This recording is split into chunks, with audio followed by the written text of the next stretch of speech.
Hello everyone, welcome back to my channel and today we're gonna talk about the Hollywood movie called Nowhere। दोस्तों ये recently release एक survival film है जहां एक pregnant lady एक ऐसी जगह फंस जाती है जहां उसकी मदद करने वाला कोई भी नहीं है। अपने बच्चे को जन्म देने के बाद वो कैसे इस जगह पर सरवाइव करेगी और कैसे अपने बच्चे की जान बचाएगी, इसी टॉपिक पर ये फिल्म बेस्ड है, इसलिए वीडियो को एंड तक जरूर देखिएगा। ऐसे ही अमेजिंग और फ्रेश कंटेंट पाने के लिए आप हमारे चैनल को भी सब्सक्राइब कर लीजिए। So now without any wasting of time let's come to the main story line. Movie की शुरुआत में हम एक कपल को देखते हैं जिनका नाम निको और मिया है, जो रात के अंधेरे में छुपते छुपाते अपना देश छोड़कर भागने की तैयारी में थे। उन्होंने एक आदमी को हायर किया था जो उन्हें अपने शिपिंग कंटेनर में छुपाकर आयरलैंड ले जाने वाला है, जिसके बदले वो निको से मोटी रकम वसूल कर रहा था। यहाँ तक कि उन्हें अपनी एंगेजमेंट रिंग भी उसे देनी पड़ती है। जब वो लोग कंटेनर में बैठते हैं तब वहाँ पर और भी लोग मौजूद थे जिन्हें ये देश छोड़ने की बहुत जल्दी थी। कोई अकेला था तो कोई अपने परिवार के साथ, कोई बच्चा था तो कोई गर्भवती महिलाएं।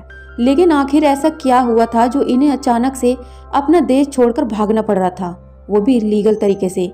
इसका पता हमें तब चलता है जब उन्हीं में से कोई अपना लैपटॉप ऑन करके न्यूज देखता है। दरअसल ये देश काफी लंबे समय से आसपास के देशों से युद्ध लड़ रहा था, जिसकी वजह से इस देश में खाने पीने की कमी होने लगी थी। इसी वजह से पूरे देश में अफरा तफरी मची हुई थी। तब वहाँ की सरकार ने इस सिचुएशन से निकलने के लिए एक खौफनाक फैसला लिया, और वो ये कि देश में जितने भी बूढ़े बच्चे और गर्भवती महिलाएं हैं उन्हें जान से मार दिया जाए ताकि खाने की कमी को खत्म किया जा सके। और इसी वजह से मिया और निको ने अपनी बच्ची को भी खो दिया था, और अब वो अपनी और अपने होने वाले बच्चे की जान बचाने के लिए इस देश को छोड़कर भाग रहे हैं। मिया 9 महीने की गर्भवती महिला है जो कभी भी अपने बच्चे को जन्म दे सकती है। खैर अब वो लोग कंटेनर में बैठ जाते हैं, जहां कुछ समय बाद वो कंटेनर ट्रक से होता हुआ पोर्ट पर पहुंच जाता है। और जैसे ही कंटेनर का दरवाजा खुलता है तभी बहुत सारे लोग एकदम से कंटेनर में घुसने लगते हैं, और इसी अफरा तफरी में मिया और निको बिछड़ जाते हैं। निको बहुत कोशिश करता है मिया के पास जाने की, लेकिन वो नहीं जा पाता, और जिसके बाद उसे मजबूरन दूसरे कंटेनर में जाना पड़ता है। अब इस घटना के बाद मिया बहुत डर जाती है, और उस कंटेनर के बंद होते ही वो तुरंत निको को कॉल करती है, जहां पर निको उसे हौसला दिलाता है कि वो हिम्मत न हारे, क्योंकि एक बार शिप पर पहुंचते ही वो उसके पास चला आएगा। उसके इस बात से मिया थोड़ा सा रिलैक्स होती है। अब कुछ देर बाद मिया का कंटेनर पोर्ट पर पहुंच जाता है, लेकिन यहाँ पर उन्हें पुलिस चेक पोस्ट से गुजरना था। अब जैसे ही एक पुलिस वाला कंटेनर को खोलकर देखता है तो वहाँ कोई भी नहीं होता। असल में कंटेनर के अंदर एक सीक्रेट कंपार्टमेंट था जहाँ पर सारे लोग छुपे हुए थे, लेकिन जो पुलिस वाला था वो बहुत ही चालाक था।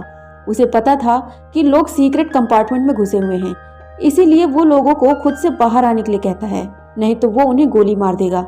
उसकी बातों से डरकर एक औरत कंपार्टमेंट से बाहर आ जाती है। जब तक वो औरत बाहर आ पाती तब तक मिया उस कंपार्टमेंट में रखे 2 बड़े बड़े डिब्बों के ऊपर चढ़ जाती है, जिससे उसे कोई देख ना पाए। अब जैसे ही कंपार्टमेंट खुलता है तभी वो पुलिस वाला उन सभी लोगों को गोली मारकर खत्म कर देता है। इसके बाद सभी की बॉडीज को कंटेनर से बाहर निकालकर फेंक देते हैं। मिया ऊपर से ये सब कुछ देख रही थी।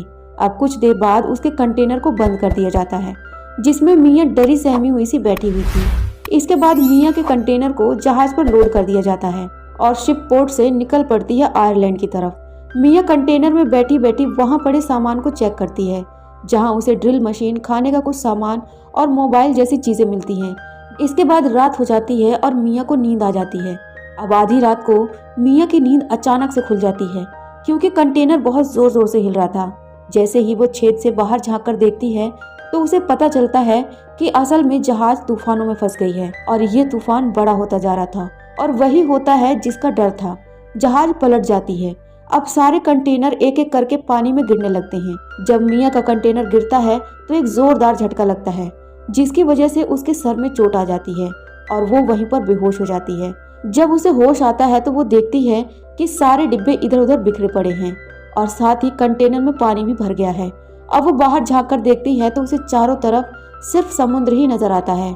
मिया ये सब देखकर बहुत डर जाती है और अपना फोन निकालकर अपने पति निको को कॉल करने की कोशिश करती है, लेकिन उसके फोन की डिस्प्ले इतनी बुरी तरह से टूट चुकी थी कि उसका फोन काम ही नहीं कर रहा था। इतने में उसकी नजर कंटेनर के नीचे वाले हिस्से में पड़ती है, जहां 2 छेद दिखाई दे रहे थे, जहां से लगातार पानी अंदर आ रहा था, और अगर जल्दी से उसने कुछ नहीं किया तो उसका कंटेनर डूब जाएगा। इसलिए वो एक एक करके सभी बॉक्सेस को खोलती जा रही थी। जिसमें से किसी में प्लास्टिक थी, किसी में कपड़े तो किसी में टीवी थी, किसी में ईयरफोन केबल, किसी में शराब थी। इतने में मिया को टेप मिलती है जिससे वो छेद को बंद कर देती है। तभी अचानक से मिया को कुछ लोगों के चिल्लाने की आवाजें आती हैं। जब वो बाहर झांक कर देखती है तो ये वही कंटेनर था जिसमें उसका हस्बैंड निको ट्रेवल कर रहा था। और देखते ही देखते वो कंटेनर मिया की आंखों के सामने ही डूब जाता है। वो दूसरे फोन से उसे कॉल करके बताने की कोशिश करती है, लेकिन इससे भी कुछ नहीं होता।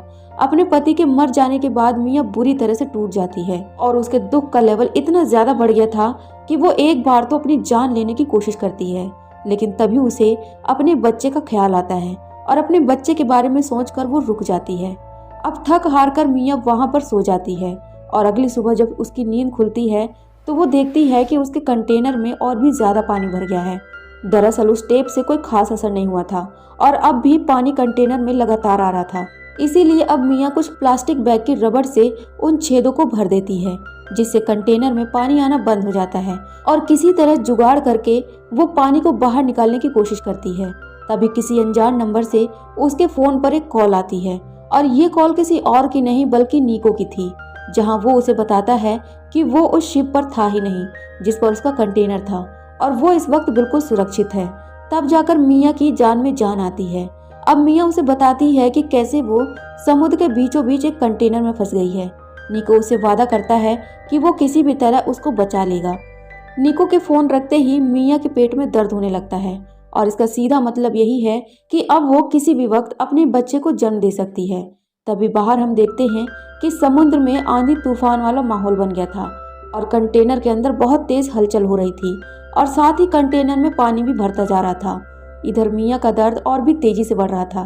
वो खुद को किसी तरह संभालने की कोशिश करती है और इसी बीच वो अपने बच्चे को जन्म देती है और मिया अकेले ही किसी तरह उस दर्द के साथ साथ अपनी बच्ची को भी संभालती है।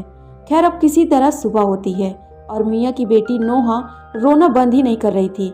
वो लगातार बस रोती जा रही थी और मिया का खाना भी अब खत्म हो गया था। अब यहाँ पर मिया को एक आइडिया आता है कि क्यों ना वो उस ड्रिल मशीन से कंटेनर में छेद कर दे। अब वो कंटेनर में छेद करना शुरू करती है, तभी उसकी ड्रिल मशीन बीच में ही खराब हो जाती है। इसके बाद ये एक छोटे चाकू से कंटेनर को काटने की कोशिश करती है, लेकिन इतने मोटे चादर को काटते काटते उसके हाथों में छाले पड़ जाते हैं। लेकिन आखिरकार मिया उस कंटेनर को काटने में कामयाब हो जाती है। अब जैसे ही मिया कंटेनर से बाहर खुले आसमान में आती है तो उसे बहुत अच्छा फील होता है, क्योंकि वो कई दिनों से उस कंटेनर के अंदर बंद थी। अब वो यहाँ अपनी बेटी को भी ऊपर ले आती है, जिसके बाद वो रोना बंद कर देती है।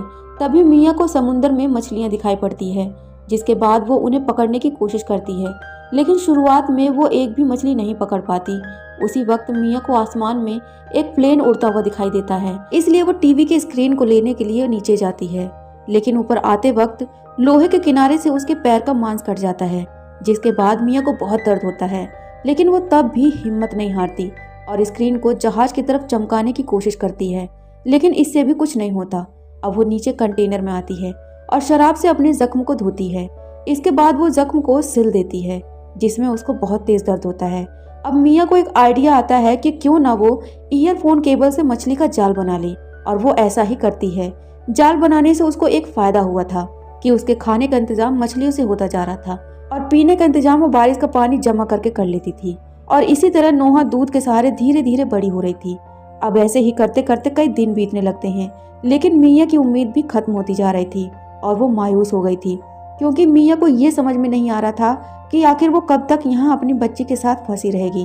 तभी एक रात मिया को उसके पति निको का कॉल आता है, जहाँ वो उसे बताता है कि वो एक शिप से उसके पास आ रहा था, जहाँ उसे पुलिस ने पकड़ लिया और पुलिस से दूर भागते वक्त उसे गोली लग गई और उसका इतना खून बह चुका है कि शायद अब वो बच ना पाए।